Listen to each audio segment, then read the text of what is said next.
ଆଗରୁ ପିଲାଦିନ କେତେ ବଢ଼ିଆ ଥିଲା ନା। ଆଉ ଟଙ୍କାଟାର 2 ଦିନ ଚଳି ଯାଉଥିଲା। ଟଙ୍କାଟାର 50 ପଇସା ଆଜି ଖର୍ଚ୍ଚ କରିବୁ, 50 ପଇସା ଆପଣ ରଖିଦେଇଥିବୁ କାଲି।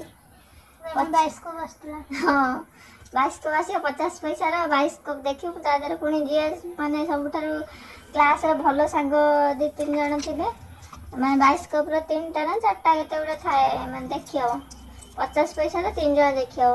ତ ଆଜି 50 ପଇସା ଯେ ଜଣେ ନେଇଥିବ, ଆଉ 3 ଜଣ ସାଙ୍ଗ ଖୋଜାଯିବ, ଯିଏ ଭଲ ସାଙ୍ଗ ଥିବ ତାକୁ ମାନେ ମିଶେଇକି ଜଣେ ଦେଖିବ। ଆଉ 50 ପଇସା ଯେଉଁ ଥିବ କାଲିକି ଧର ସେଇ ଯେଉଁ ଆଗରୁ ଆସେ ଯେଉଁ ଲମ୍ବାରେ ଆସେନି କଲରଫୁଲ ବାଲା, ନୀଳ କଲର, ନାଲି କଲର, ନାଲଫଟି ନୁହଁ, ସେଇଟା ମାନେ ଖୁଡ଼ୁମା ଟାଇପ୍ର ଲାଗେ, ସେ ଲମ୍ବା ଲମ୍ବା କ୍ରିପ୍ସି କ୍ରିପ୍ସି ମିଠା ମିଠା ଲାଗିବ। ତାର 4ଟା ନେଇକି ଆସିବୁ, ମାନେ 4ଟା ଆଣିବୁ, ତା ଦେହରୁ 2ଟା ଖାଇବୁ, ତା ଦେହରେ 2ଟା ପୁଣି ଯେତେବେଳେ ଜମେଟ୍ରି ବାକ୍ସ ଥିଲା, ଜମେଟ୍ରି ବାକ୍ସ ତ କେହି କୁହନ୍ତି, ଜମେଟ୍ରି ବାକ୍ସ କେହି କୁହନ୍ତି, ଯନ୍ତ୍ର ବାକ୍ସ ଯନ୍ତ୍ର ବାକ୍ସର ତା ଦେହରେ ପେନ୍ ପେନ୍ସିଲ୍ କିଛି ନଥିବ, ତା ଦେହରେ ସେଇ ଆଲଫାଟେଇ ଆଉ ଗୋଟେ ବ୍ଲେଡ୍ ଯେଉଁଟା ଏବେ ମାନେ ଲୋକ ହାତ ଧୋଇବାକୁ ଘୃଣା କରୁଛନ୍ତି, ସେତେବେଳେ ନଖ ଫଖ କାଟିକି କିଏ କେଉଁଠି ରଖିଥିବ, ତାକୁ ମାନେ ସେ ଧୁଆ ବି ହେଇଥିବନି, ଖାଲି ଏଇଭଳିଆ ଗୋଟେ ସେଇ ଯେଉଁ ପୋଛି ଦେଇକି ସେଇଟା ଗୋଟେ କରିଥିବ ବ୍ଲେଡ୍।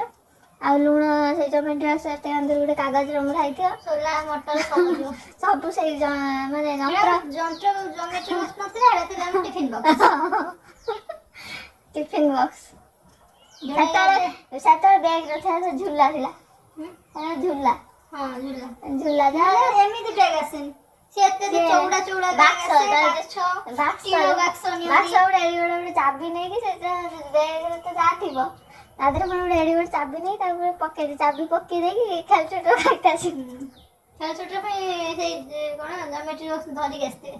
ହଁ, ଜମେଟ୍ରି ବକ୍ସ ପୁରା ଧରିକି ଯେମିତି ପର୍ସ ଧରିଲା ଧରିକି ଆସିଥିବୁ। ଆଉ ରବର ତ କେବେ ଭଲ ରବର ମୋ ଜୀବନରେ କେବେ ଧରିଥାଏନି ମୁଁ, ସେ ଭାଙ୍ଗି ଯାଇଥିବ, ଭଲ କିଣା ହେଇଥିବ କିନ୍ତୁ ଭଲ ମୁଁ ୟୁଜ୍ କରେନି। ଆଗରୁ ସ୍ଲେଟ୍ର ଲେଖିବୁ, ଏବେ ସବୁ ପେନ୍ର ଖୁଞ୍ଚା ହେଇଥିବ।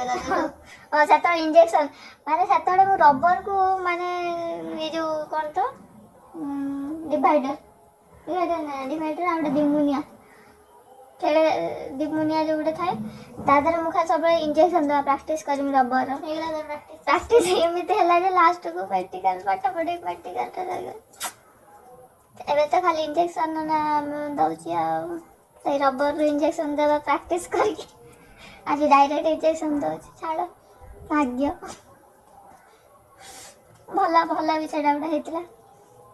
ଲୋକଙ୍କ ଯେଉଁ ସେବା କଲି ନା। ଆଗରୁ ଖେଳ ଛୁଟି ଥିବ ଅଧଘଣ୍ଟେ 40 ମିନିଟ୍, ଆମ ପାଇଁ କିନ୍ତୁ 1.5 ଘଣ୍ଟା ଘଣ୍ଟେ। ଖାଇ ପିଇ ଦେଇ ସାର୍ ମାଡ଼ କିନ୍ତୁ ଖାଇ ପିଇ ଦେବ। ଖେଳ ଛୁଟି ପରେ ନିହାତି ମାଡ଼ ଟିକେ ହବ। ଖାଦ୍ୟ ପରେ ଶୋଇବା କାହାଣୀ। ହଁ, ଶୋଇବା ଆଗରୁ ମାନେ ନିଦ କେଉଁଠି ଥିବ, ସକାଳ ମାନେ 7ଟା ପର୍ଯ୍ୟନ୍ତ ଯେତେବେଳେ ଡାକି ଟ୍ୟୁସନ୍ ଯିବା ପାଇଁ ମାନେ ନିଦ ଆସିବ, ଯେତେବେଳେ ସେ ନିଦ ଭାଙ୍ଗିଥିବ ଗାଲେଇକି ଟିକେ ଶୋଇବୁ ଅଧଘଣ୍ଟେ, ଟ୍ୟୁସନ୍ ଟିକେ ନ ଯିବା ପାଇଁ, ଟ୍ୟୁସନ୍ ସ୍କୁଲ୍ ନ ଯିବା ପାଇଁ ଗାଲେଇକି ଶୋଇବୁ। ତାପରେ ଖରାବେଳେ ନିଦ ଟୋଟାଲ୍ ହେବନି, ଯେତେ ଘରେ ମାଡ଼ି ବସି ଶୋଇବେ ନିଦ ଟୋଟାଲ୍ ହେବନି। କେମିତି ଘରେ ଶୋଇ ପଡ଼ିଲା ପରେ କେମିତି ଦୌଡ଼ି ଯିବୁ ଖେଳିବୁ, ନହେଲେ କେଉଁଠି ଯାଇ ବସି ଫିଷ୍ଟ କରିବୁ। ସେ ଫିଷ୍ଟ ମାନେ କ'ଣ, ମାନେ ଯେଉଁ ଲେମ୍ବୁ ଦଳିକି ଖାଇବୁ, ଆଉ ନହେଲେ ଆଚାର ଘରୁ ନେଇଯିବା, ଆମ୍ବୁଲ ନେଇକି ଖାଇବୁ ଦଳିକି, ସେଇଟା ହେଲା ଫିଷ୍ଟ। ଯେଉଁ ସାଲୁଆ ପତ୍ର ତେନ୍ତୁଳି ଖଟା, ସେଇଆକୁ ନେଇକି ଫିଷ୍ଟ। ସେତେବେଳେ ସେଇ ଫିଷ୍ଟ ଥିଲା। ଆଉ ଏବେ ଘରେ ମନା କଲାବେଳକୁ ଶୋଇବା ପାଇଁ ସୁଧା ଘରେ ପେଲିକି କୋଉଠି ପଠେଇଲେ ଯାଉନୁ। ନା, ଏବେ ଖାଲି ନିଦ କୋଉଠି ଥାଉଛି ପଳେଇ ଆସୁଛି। ନିଦ ହିଁ ସବୁଠୁ ବଡ଼ ସମ୍ପତ୍ତି।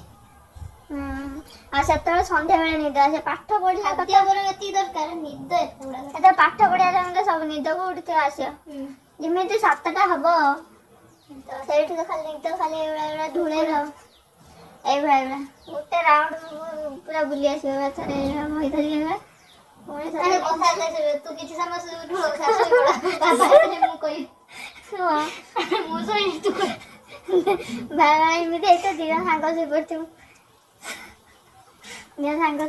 ବାବା ଆସିକି ବାଡାଳି ଦେଇଥିଲେ ଥରେ ଛାଙ୍କି ଦେଇଛି।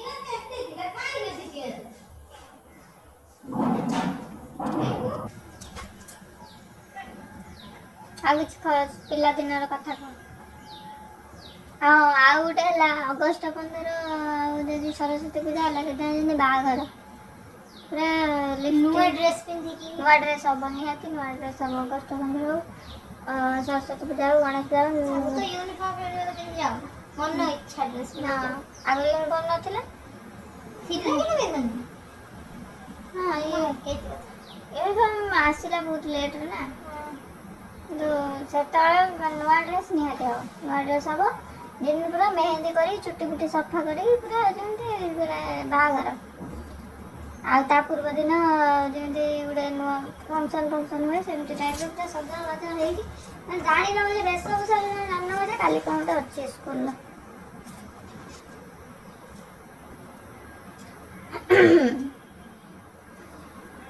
ଆଉ ଶୀତ ଦିନେ ଭାରି ଡର ଟ୍ୟୁସନ୍ ଯିବା ପାଇଁ, କାହିଁକିନା ଶୀତ ଦିନେ ହିଁ ସାର୍ ସବୁ କେମ୍ପା ହେଇଯାଇଥାଏ ସାଇକେଲ ନା ସାର୍ ପାଠ ଦେବେ। ଶୀତ ଦିନିଆ ହିଁ ସାର୍ ସବୁ ପାଠ ଦେବେ କରିବା ପାଇଁ, କାହିଁକିନା ମାଡ଼ଟା ବହୁତ ଜୋର କାଟେ। ଆଉ ସାର୍ ଜାଣିଛନ୍ତି ଏଇ ସମୟରେ ମାରି ନାହିଁ ଠିକ୍ କଷ୍ଟ। ଖରାଦିନେ ଯେତିକି ନ କାଟେ ଶୀତ ଦିନିଆ ଭାରି କାଟେ, ଆଉ ସେ ମାଡ଼ କାହାକୁ ଦେଖେଇ ପାରିବନି ସବୁ। ସେଥିପାଇଁ ଶୀତ ଦିନିଆ ଯେତେ କଷ୍ଟ ମଷ୍ଟ ହଉ 2-3ଟା ମାନେ ସ୍ୱେଟର, ତା ଭିତରେ ଗୋଟେ ସ୍ୱେଟର, ତା ଭିତରେ 2-3ଟା ଡ୍ରେସ୍ ପିନ୍ଧିକି ଏବା ଫୁଲି ଯାଇଥିବ। ସେ ସାର୍ ବି ଜାଣିନାହାନ୍ତି। ସାର୍ ଜାଣିବେ ଯେତେବେଳେ ସ୍ୱେଟର ପିନ୍ଧିଛ ଫୁଲ୍, ତାପରେ ମାଡ଼। ବହୁତ କଷ୍ଟ ଥିଲା ସେଇ ପିଲାଦିନ, ସବୁଦିନ ପାଇଁ କଷ୍ଟ। ବଡ଼ ହେଲେ ବି କଷ୍ଟ, ପିଲାଦିନ ବି କଷ୍ଟ, ତାହେଲେ ଖୁସିର ଦିନ କୋଉଟା? ଶୋଇଲା ବେଳେ ଯୋଉ ଶାନ୍ତି। ଦେଖିବାକୁ ଗଲେ ସବୁଠାରୁ ପିଲାଦିନ ବି ଗୋଟେ ଟାଇପ୍ର ଭଲ ଥିଲା। ଯାହା କଲେ ବି ଛୁଆଟା ଗାଳି କିଛି ବାଜୁନଥିଲା, ଏବେ ଗାଳି ଗୁଡ଼ା ଭାରି ବାଜୁଛି। ସେତେବେଳେ ଯାହା କରିଦେଲେ ଛୁଆଟା କରିଦେଇଛି ଛାଡ଼। ଆଉ କିଛି କାମ କରା କଲେ ବଡ଼, ଏତେ ବଡ଼ ଛଡ଼ା ଲୋକ କରିପାରିବେ?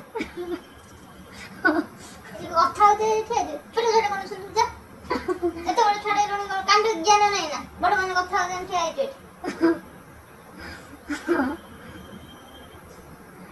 କିନ୍ତୁ ଖାଇଲା ବେଳେ ଭାତ ଫାତ ଯଦି ନ ବାଢ଼ି ଖାଇବେ ସେତେବେଳେ ବଡ଼ ପିଲା ହେଇଯିବ। ଏତେ ବଡ଼ ପିଲାଟେ ହେଲୁଣି ଭାତ ନିଜେ ଦିଟା ବାଢ଼ିକି ଖାଇବେ ନା, ନିଜେ ଖାଇପାରୁନୁ, ଲୁଣ ଟିକେ ନିଜେ ପକେଇ ପାରୁନୁ। ଆଉ ଯେତେବେଳେ ଧର କିଛି ଗୋଟେ ଅଲଗା କିଛି ଗୋଟେ ଜିନିଷ ହବ, ସେତେବେଳେ ତୁ ଯଦି କିଛି ଗୋଟେ କଥା ଗୋଟେ କହିଦେଲୁ, ମାନେ ଜାଣିନଥିବ ଏଇଟା କଥାଟା ଏଇଠି କହିଦେଲୁ, ଛୋଟ ପିଲାଟା ଭାରି କଥା କହୁଛି।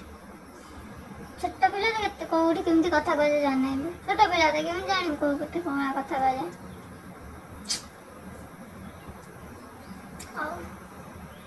ଆଉ ଥରେ ସ୍କୁଲ ଯିବାକୁ ଇଚ୍ଛା ହଉଛି।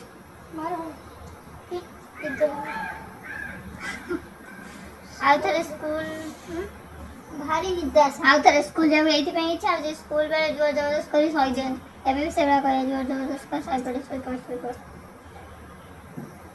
ଖାଇଦେଲୁ ବାହାରେ ଯିବା କ'ଣ ଦରକାର, ଘରେ ଘଣ୍ଟେ ଘଣ୍ଟେ ଶୋଇଲେ ହବନି? ଏବେ ଶୋଇଲେ ଖାଲି ଖାଇଲା ଶୋଇଲା, କାମ ତ କିଛି ନାହିଁ, ଖାଲି ଖାଇଦେଲା ଶୋଇ ପଇଲା। ହୋଟେଲରେ ଖାଇଲୁ ଆଉ ଜାଣିବୁ କେମିତି?